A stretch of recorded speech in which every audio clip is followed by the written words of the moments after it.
నిజామాబాద్ జిల్లా రాయచోటి ఎన్నికల ప్రచార సభలో వైసీపీ అధినేత జగన్ మాట్లాడుతున్నారు. లైవ్ లో చూద్దాం. ఒక రైతు కుటుంబాన్ని తీసుకుంటే ఒక రైతు బాగుండడానికి ఏం కోరుకుంటాడు? రైతుల దగ్గర నుంచి ఆలోచనలన్నీ కూడా విన్నప్పుడు రైతు బాగుండే దానికోసం కోరుకునేది ఏమిటి అంటే సాగు బాగు జరగాలని, సాగు బాగా జరిగిన తర్వాత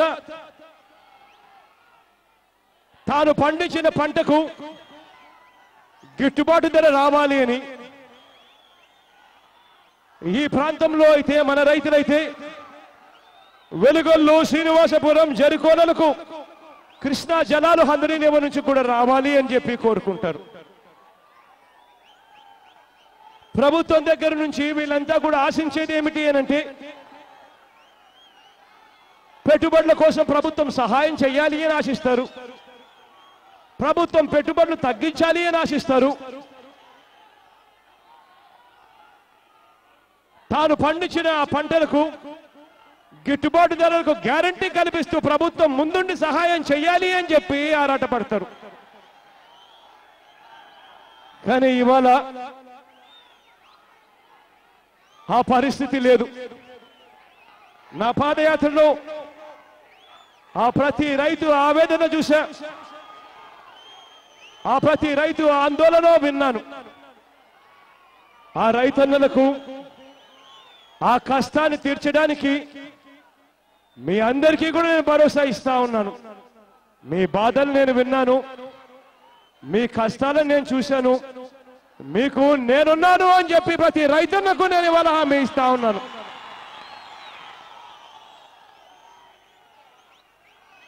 జనాభాలో 50% పైసలకు మంది మహిళలే, అక్క చెల్లెమ్మలే. ఆ అక్క చెల్లెమ్మలు బాగుంటేనే రాష్ట్రం బాగుంటుంది.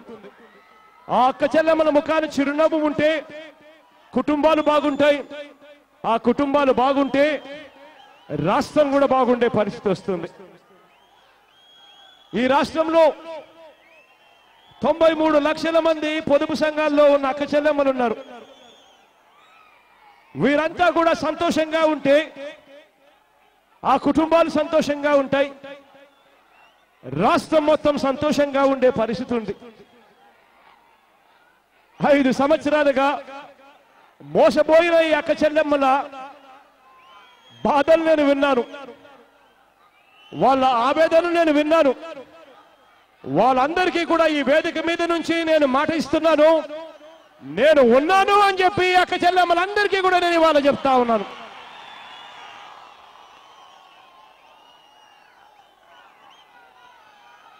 ఆడపిల్లలు బయటికి వెళితే భద్రత ఉంటుంది అని అనుకుంటే ఏ కుటుంబమైనా సంతోషిస్తుంది. కానీ ఇవాళ నా పాదయాత్రలో నేను కథలు విన్నాను, అక్క చెల్లెమ్మల పడిన బాధలు విన్నాను. మొదటి సంతకంతోనే బెల్ట్ షాపులు రద్దు చేస్తాను అని చెప్పిన ఇదే పెద్ద మనిషి చంద్రబాబు నాయుడు గారు బెల్ట్ షాపులు రద్దు చేయకపోగా ఇంతకుముందు గ్రామాలలో ఒక బెల్ట్ షాప్ ఉంటే ఇవాళ గ్రామాలలో ఏ చిల్లర దుకాణంలో కూడా మందమ్మే కార్యక్రమాలు ఇవాళ గ్రామాలలో జరుగుతూ ఉన్నాయి. గ్రామాలలో ఇది వరకు ఒక బెల్ట్ షాప్ ఉంటే ఈ చంద్రబాబు నాయుడు గారి హయాంలో ప్రతి గ్రామంలోనూ 3-4 బెల్ట్ షాపులు తయారై ఆడవాళ్ళు 7 దాటితే ఇంట్లో నుంచి బయటికి వెళ్ళాలి అంటే భయపడతా ఉన్న పరిస్థితుల గురించి అక్క చెల్లెమ్మలు చెప్తా ఉన్నప్పుడు ఆ అక్క చెల్లెమ్మల ఆవేదన నేను విన్నాను, ఆ అక్క చెల్లెమ్మలు చెప్పిన మాటలను నేను విన్నాను, వాళ్ళ కష్టాలను నేను చూశాను. కాబట్టి వాళ్ళందరికీ కూడా ఈ వేదిక మీద నుంచి నేను చెప్తా ఉన్నాను, నేనున్నాను మీకు తోడుగా అని చెప్పి అక్క చెల్లెమ్మలకందరికీ కూడా చెప్తా ఉన్నాను.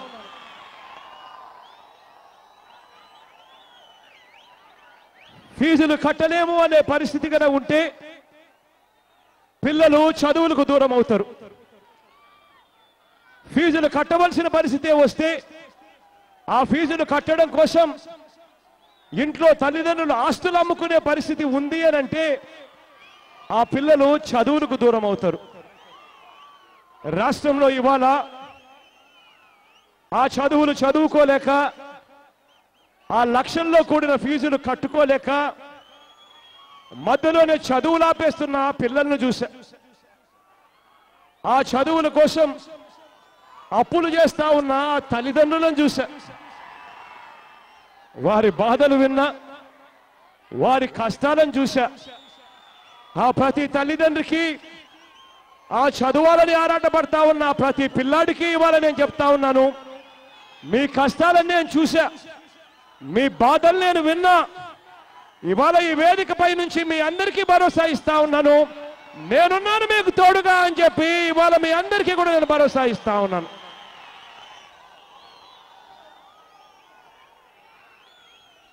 చదివించిన చదువులకు ఉద్యోగాలు రావడం లేదు, చదువుకున్నారు ఉద్యోగాలు లేవు. కాస్తో కూస్తో ఉద్యోగాలు వచ్చే అవకాశం ఆ ప్రత్యేక హోదాతో వస్తుంది అని అనుకుంటే ఆ హోదా కూడా తాకట్టు పెట్టిన పరిస్థితి. ఉద్యోగాలు రాక గవర్నమెంట్లో 2,30,000 పైచిలకు ఉద్యోగాలు ఖాళీగా ఉన్నా గవర్నమెంట్ ఆ ఉద్యోగాలు నోటిఫై చేయదు, ఆ భర్తీ చేయదు.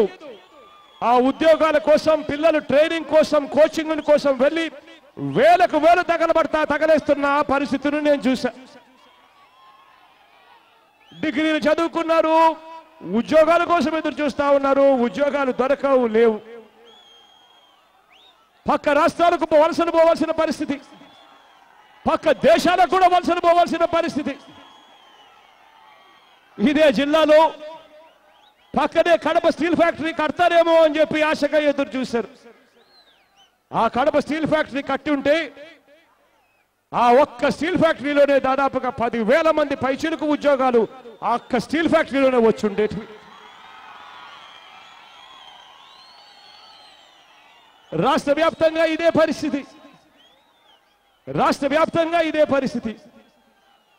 కొత్త పరిశ్రమలు రావు, పాత పరిశ్రమలు వరుసగా మూతపడతా ఉన్న పరిస్థితి. గవర్నమెంట్ ఉద్యోగాలు నోటిఫై చేయరు. పిల్లలకేమో ఉద్యోగం గ్యారంటీ అన్నారు, ఉద్యోగం ఒకవేళ ఇవ్వకపోతే నెల 2,000 రూపాయలు ఇస్తాము అని చెప్పారు. 5 సంవత్సరాలలో ప్రతి పిల్లాడికి 60 నెలలు ఇంటూ 2,000 రూపాయలు అంటే 1,20,000 రూపాయలు ఇస్తాము అని చెప్పి బాకీ పడ్డారు. ఆ ప్రతి పిల్లాడి బాధను నేను చూశా, ఆ పిల్లలు చెప్తున్న కథలు విన్నా. ఆ ప్రతి పిల్లాడికి నేను చెప్తా ఉన్నాను, మీ బాధలు నేను చూశా, మీరు చెప్పిన విషయాలన్నీ నేను విన్నాను. ఈ వేదిక మీద నుంచి నేను మీ అందరికీ కూడా మాటిస్తున్నాను, నేనున్నాను అని చెప్పి మీ అందరికీ కూడా మాటిస్తా ఉన్నాను అని చెప్తా ఉన్నా.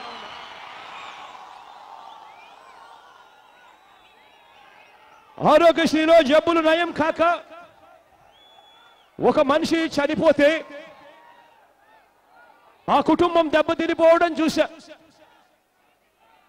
108 అనే నెంబర్కు ఫోన్ కొడితే కుయ్ కుయ్ కుయ్ అంటూ 20 నిమిషాల్లో రావాల్సిన అంబులెన్సు రాకపోవడం వల్ల మనుషులు చనిపోవడం నేను చూశా. దీర్ఘకాలిక రోగాలతో బాధపడుతూ పారాలిసిస్ వంటి రోగాలు వచ్చి మంచానికే పరిమితం అయిపోయి, కుర్చీకే పరిమితం అయిపోయి, మందులు కొనడానికి కూడా డబ్బులు లేని పరిస్థితిలో ఉన్న ఆ పేదవాడిని చూశా. ఆ పేదవాడు చెప్పిన కథలు విన్నా, ఆ పేదవాడి బాధలు చూశా. ఆరోగ్యం నయం చేసుకునే దానికోసం ఆస్తులు అమ్ముకుంటా ఉన్న పరిస్థితులను నేను చూశా. ఆ ప్రతి పేదవాడికి నేను ఇవాళ హామీ ఇస్తా ఉన్నా,